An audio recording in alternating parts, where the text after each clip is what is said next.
মুসলমানের বাচ্চা হয়ে থাকলে বুকে হাত দিয়ে বলুন আপনি তখন কি করতেন। তুমি আমার মায়ের পেটের ভাই যদি দেখা যায় যে আমার উপর আক্রমণ চালাচ্ছে, আমার জিনিস জবরদখল করে নিবে, আমার পরিবারের ইজ্জত হরণ করবে, কিংবা আর না আমার সম্পদ দখল করবে, তখন আপনার পাশের বাড়ির হিন্দুকে নিয়ে সহযোগিতা আপনি নিবেন কিনা? মায়ের পেট থেকে জন্ম নিয়ে থাকলে, মুসলমানের বাচ্চা হয়ে থাকলে বুকে হাত দিয়ে বলুন আপনি তখন কি করতেন। ফালতু। তোর ঘর বাঁচানোর জন্য যদি হিন্দু সহযোগিতা নেওয়া তুই মনে করিস যে অপরিহার্য, তখন তো ওইটাই বলবি যান বাঁচানো ফরজ।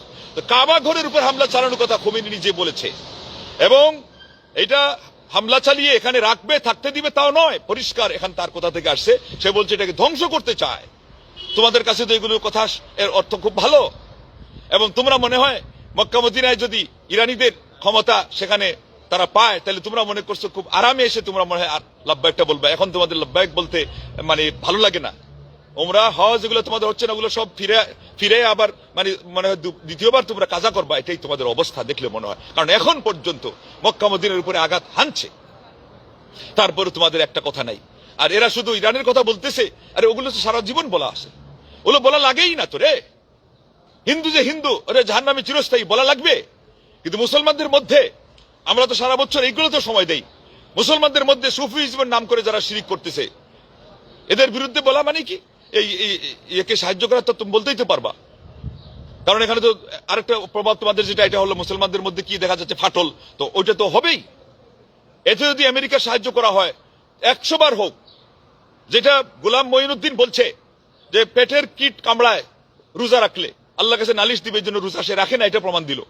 এর আগে সে নেটে এসে বলেছে যে 5 ওয়াক্ত নামাজের কথা লেখা নাই প্রমাণে কোরআনে, মারিফতের সেজদার খবর কয়জন জানে? আমরা সারা বছর গলা ফাটিয়ে এদের প্রতিবাদ করি কি করি না, এদেরকে মুশরিক বলি কি বলি না। আর এটা হলো রাষ্ট্রীয়ভাবে তার এজেন্ডা নিয়ে এমন শিরিক প্রচার করছে, শ্বাসে শ্বাসে আলী, শ্বাসে শ্বাসে হাসান হুসাইন। এই যে বোমাটা বিস্ফোরিত হয়েছে, মিসাইল 2 রোজা থাকতে, এটা ফাতিমার নামে তারা ছেড়েছে। ফাতিমা কি আল্লাহ নাকি? আল্লাহ নবীর কন্যা নাকি নবী আল্লাহ? আমরা তো তাওহীদ এইভাবে শিখেছি, কেউ যদি নবীকেও আল্লাহ প্রমাণ করতে চায় হবে না, কোশ্চিন কালে হবে না।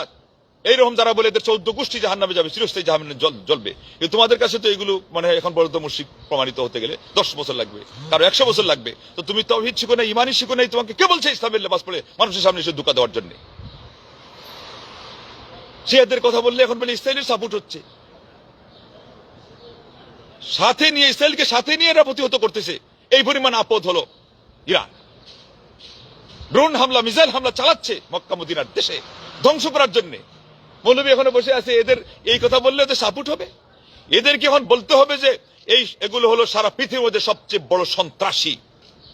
আগে ইসরায়েল তো থাকবেই, কারণ ওদেরকে সাইনবোর্ড বানাই তো ইরান সারা দুনিয়ার মধ্যে হত্যাযজ্ঞ চালাইছে।